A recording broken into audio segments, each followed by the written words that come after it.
What's going on, guys? Welcome to the channel. Before we get started on today's video, please make sure to hit that like button, that subscribe button, and that notification bell so you don't miss our next uploads. And without further ado, here we go. We have a lot of things to talk about today. EVGA is no longer working with NVIDIA, period, end of story. No more NVIDIA cards coming out of EVGA, and EVGA is exiting the GPU market, period. And that's very big. I don't know if you're not aware of who EVGA is. They're one of the bigger NVIDIA manufacturers. They've been making NVIDIA cards for a very long time. In fact, I have two EVGA cards here. Like the cards that are running this entire production that you're seeing is on an NVIDIA card from EVGA. Two of them. So I've been using their their products for a very long time. Just like any other builder, any other PC enthusiast must have likely touched an EVGA product, and they've been really known to be a good company as far as customer support, pricing, inventory. They even do a lot of they do a lot to the community, basically. And the thing is, this news broke on Friday. I couldn't really talk about it anymore just because this dropped on a Friday and I don't stream on Fridays. AMD has been eating their market so fast. No, I don't think so. Maybe on the PC market, the gamer market, sure, but they're not there yet. AMD's products are there, maybe on the low end to mid end market. Anything higher than that, content creation, architecture, anything that's professional, NVIDIA still has that. And as much as you want AMD to beat their asses, it's not going to be that easy. This is kind of massive. If you're not a PC gamer, maybe you don't know who EVGA is. One of the biggest NVIDIA AIBs in the world. Basically constitutes 80% of their revenue. And the fact that they got themselves out of this game for reasons that is kind of intense. And it's huge. And I don't know what's going to happen to the industry. Like, the thing is, I don't think there's going to be a massive void in terms of product.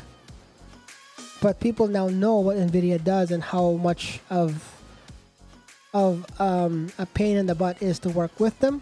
So most AIBs would now either speak up or just fill that void that EVGA left behind. But this is kind of massive, and it's kind of very appalling, to be honest, in my opinion. Very appalling what NVIDIA has done and has been doing for all of these years. And the fact that EVGA mentioned it is big. So the rest of the world knows how much of a jackass jackass NVIDIA is, which is kind of unfortunate, because NVIDIA actually is, their products are great. I've used a mix of cards over the years. I've built many machines over my tenure as a technician for NCIX. I built many machines with both cards, both types. And in my experience, I've had a lot more stability with NVIDIA cards. I've had a lot less issues with NVIDIA cards. That's why I still use them. I love their encoders. I use them for the stream. I use it to make my videos. I've seen them and used them in enterprise applications to run virtualization, to run rendering, render farms rather, video editing, like any sort of production professional pipelines. If you're not on a Mac, you have to be on NVIDIA. Even if NVIDIA stops selling cards, AMD can't fill that void yet. It might happen, but not right now.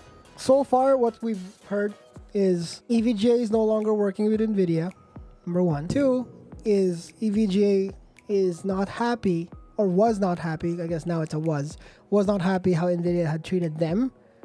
There were talks of it being not a financial move at all. It's more of a respect or a principle move. They were talking about the fact that after all these years of EVGA doing a lot of this work, they still get the shit end of the stick whenever things are told. I mean, the full video that Jay has, and Gamers Nexus and whomever was invited as well, would give them more information. So I probably would just recommend watching that. Their revenue, 80% of their revenue, or high 70s% of their revenue is from GPUs. But mind you, the profit margin is very, very small. Speaking of the profits as well, NVIDIA would sell their own cards as a founder card to Best Buy, which means they can undercut EVGA or Asus or Gigabyte or anything along those lines. It sounds very anti-competitive, to be honest. And that's what I think, and that's what I think one reason why it pissed them off. The other thing too is apparently, and allegedly, sorry, EVGA or any other AIBs never get the drivers before the cards come out. They get the drivers when the cards are fully released to the market, which means they just get the chips, they build the cards, and then they box them up. Gone are the days where you get your driver from the EVGA site or the Gigabyte site. That's not a thing anymore. The drivers are coming from NVIDIA whole specifically, and they never get that access from the beginning, which might not be a big deal if you think about it, but if you think about it longer, it kind of is, because they can't validate their work. Whenever they would get the chips, they put them on the board, they box it up, they sell it off. The whole thing about the Founders Edition too kind of still, to this day, still rubs me the wrong way. In some areas, you can buy NVIDIA Founders cards directly from Best Buy. Best Buy Canada has it. Best Buy US, I think, has it. And that's the only place you can buy them, because partnership. Since NVIDIA controls that from start to finish, they have the branding, they put the card, the GPU in, and the chip and everything. They have full control of the markup as well. Yeah, so AIBs would lose money on the card. I think beyond whatever has been mentioned by the media outlets already regarding it, there's not much else for me to really add. Besides the fact that I am really bummed that EVGA is going away as far as GPUs are concerned. I do like their products. I love their support. Like, their customer support is like one of the best. They also do this thing on Wednesdays. If you're in the US, you can buy EVGA crap from their site at a very discounted rate, because it's usually like refurbished or like RMA repaired products that they had that you can buy for so much cheaper. They had a program where you can upgrade if you buy your card, and you buy it like within a certain amount of time between a new release of a new GPU. You can actually return the old one and upgrade it to the newer one. Those programs were awesome. Like, you can tell that EVGA was actually doing their best to help the community and do more than just the money, right? So it sucks that that's happening, and I wish the best for the people who are working at EVGA, because when this news broke on Friday, it's also the same time the employees found out, which is very big. So if you can imagine how much panic you're gonna ensue when your coworkers, when you're working on a Friday, and then at the end of you hear this news, like, by the way, your division is no longer gonna exist. That's gonna suck. Your entire weekend's gonna be like, well, what the fuck am I gonna do now? So it's gonna be a problem. Although I don't think EVGA is gonna go down anytime soon, though. EVGA still has power supplies. They used to make cases.